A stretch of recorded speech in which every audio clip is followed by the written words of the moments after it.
Have you ever opened up to someone and felt kind of uncomfortable after? Maybe you have this slight dissatisfaction, like you just lost something, like you lost some sort of energy. They didn't receive it that well.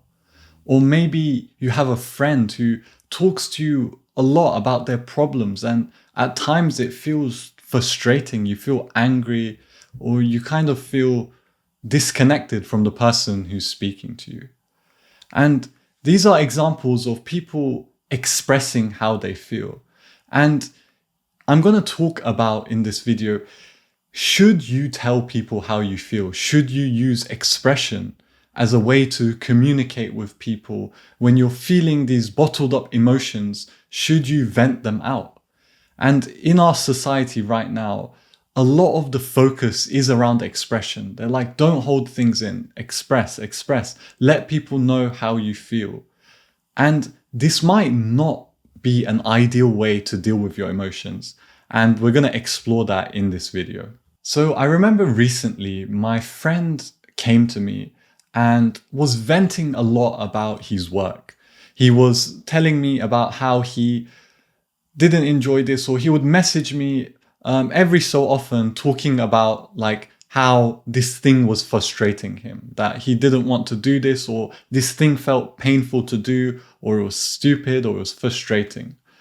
And one day I kind of stepped in. I was like, dude, you're sure complaining a lot. And he was kind of taken aback by this in like a good way. He was just like, he zoomed out and then he kind of took a look at what he was doing. And we had a conversation about this, and we explored the nature of expression, complaining, and what that actually does for a person, and what it actually does to the person that you're speaking to.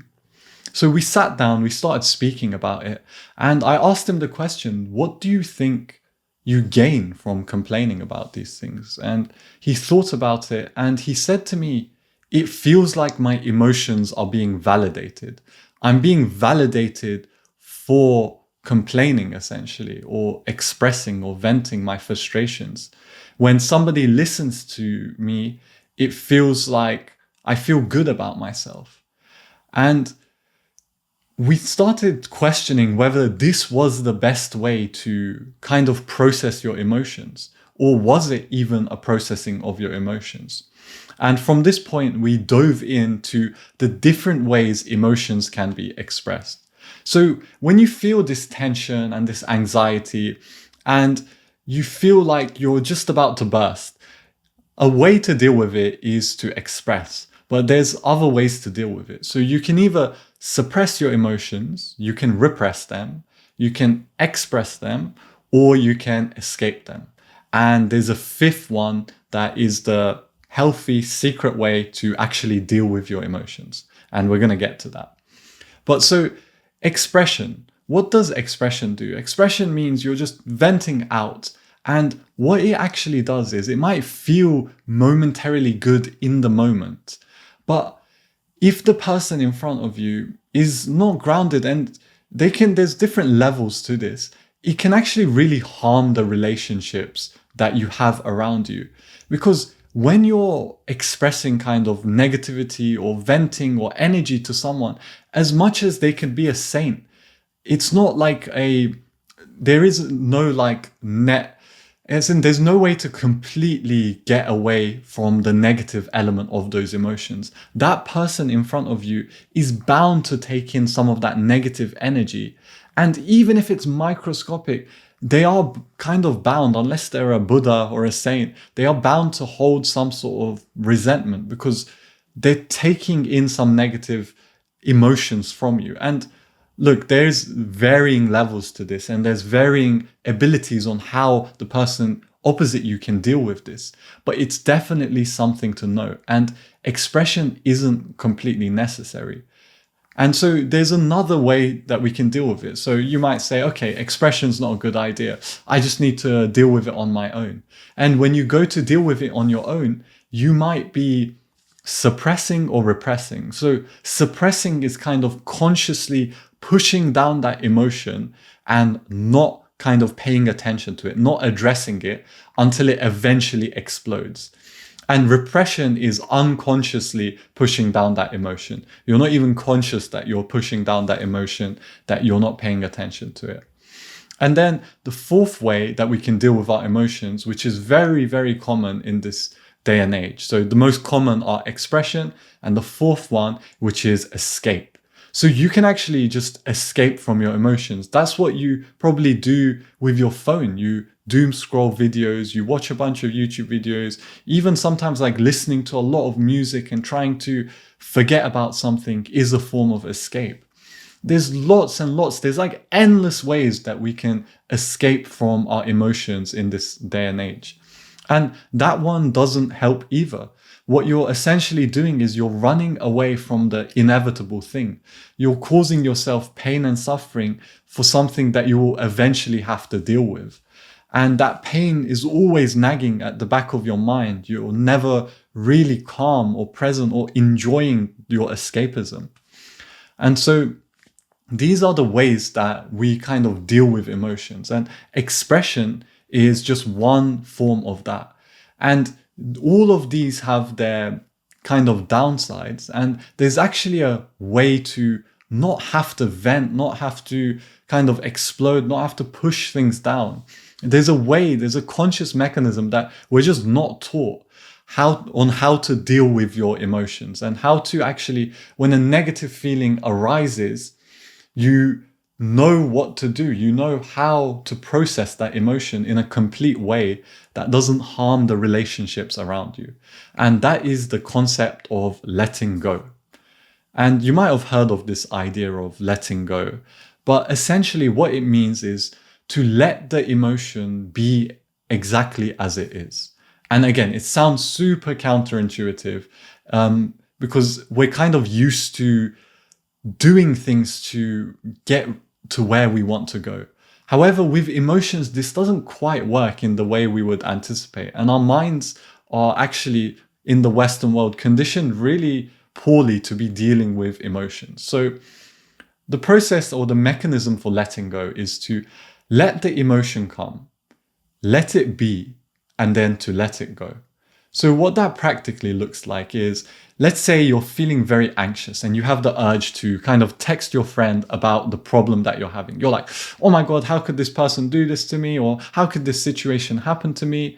And you're like, okay, I'm going to text my friend and I'm going to say all of these things. This is a anxious feeling that's manifested in your body that is led to these thoughts. So there's a feeling first, and this kind of happens in your chest, or if it's anxiety, it happens in like different areas for different people. But this feeling leads to a thought, which then leads to an action.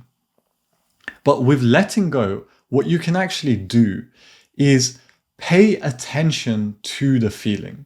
So watch the feeling. Don't try to express it. Don't try to suppress it. Don't try to repress it, and don't try to escape from it.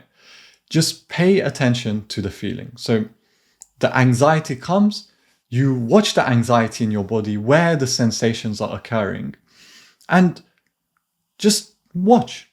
All you need to do is watch. And then something kind of miraculous will happen. The sensation will slowly start to dissolve, and thoughts will be coming up, and there'll be a lot of judgment for just staying still, for just letting the anxiety be. You'll have fear that, okay, if I let the anxiety be, it's just going to stay here forever and I'm just going to be doomed for a life of anxiety. But just relax and take a look at that sensation. Take a look at the thoughts that are appearing. The feelings generate these thoughts. So the feelings in your body, in your mind, they're just all the source of all of these thoughts. So just stop paying attention to the thoughts and pay attention to the feelings, to the emotions, and just watch them. And like I said, so it's going to be difficult at the start, but slowly what will happen is that feeling will dissolve and it will be processed like wholly. When you express, you don't process an emotion fully. Like my friend, in the story of my friend, you essentially get validated for complaining or for expressing or for venting or for like getting rid of that emotion, and you don't really get rid of it. It's just parts that get chunked off, but it also gets reinforced. Like you get validated for that whole process. And it's the same with repression. You don't like solve anything by repressing. It just blows up. And with escape, you already know it just piles up, and then you just feel a lot of pain. With letting go, you can actually slowly dissolve the emotions that cause the thoughts. So don't think about the thoughts, like I was saying, just focus on the sensations. And like I was saying at the start of the video, we're kind of in a culture right now where we think that therapy, or that the correct processing of our emotions, is essentially kind of dumping all of our emotional like garbage and things we don't want to think about onto another person, onto a therapist, onto another person, just letting them basically hear all about our problems, and we feel good about that. And our kind of societal conditioning or situation right now with expression and escapism is just fundamentally not a good idea. And if it was a good idea, we would just express, and then we would be free from the suffering that we're feeling. But what happens? We just keep on in this loop. And letting go is kind of stepping out of that loop, stepping out of this kind of societal conditioning of wanting to just vent and run away from our problems and repress and suppress, and just kind of giving yourself a tool, a powerful tool that is inherent to your mind. Like this is something that is within all of us. Like you have the power to let go. And you would have felt it at times before, where there is a sudden release of an emotion and you no longer care about it in the way you previously did just a moment ago. And so developing this tool of letting go is one of the most beneficial things you can do for the people around you and for yourself. You can digest your own emotions. You can be independent, and you can be strong in your being. You don't have to be a slave to your emotions or thoughts anymore. Once you master the skill of letting go, you gain a level of freedom that you probably wouldn't have felt before. And so, yeah, I wanted to just make this video to shed some light on this mechanism. And if you are someone who has felt like your friends have just been venting to you, you can share this video with them and they might benefit from it. Or if you're someone who feels like you're the one who's actually venting a lot to your friends and they might actually be getting frustrated, hopefully this video helped you and guided you in a direction of how you can manage your emotions. And the, I guess, best next step from this video would be to read the book Letting Go by, I think it's Dr. R. Hawkins. And that book is just a masterclass on understanding each emotion individually and understanding this mechanism of letting go. So yeah, that's the video. Hopefully this helped, and take care.